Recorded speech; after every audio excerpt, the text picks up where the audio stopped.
আজকে একটা ফুল গাছ আপনাদেরকে দেখাচ্ছি। এই ফুল গাছটা আপনারা অনেকেই দেখেছেন, অনেকের বাড়িতেও আছে, বাগানেও আছে। এই দেখুন, এটা কিন্তু ফুল গাছ, কোনো ফল নয়। এটাকে বলে ঘণ্টা জবা। মানে ঘণ্টার মতো এই জবা ফুলটা হয়, এই যে ঘণ্টার মতো, সেই জন্য এর নাম হচ্ছে ঘণ্টা জবা।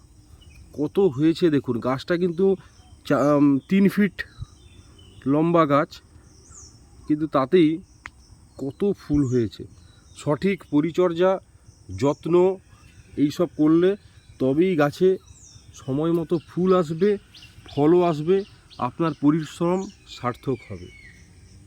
তাই বলছি, প্রকৃতির সৌন্দর্য যদি দেখতে চান, গাছ লাগান। শুধু যে প্রাণ বাঁচান তা নয়, প্রকৃতির সৌন্দর্যও দেখুন, অন্যকেও দেখান।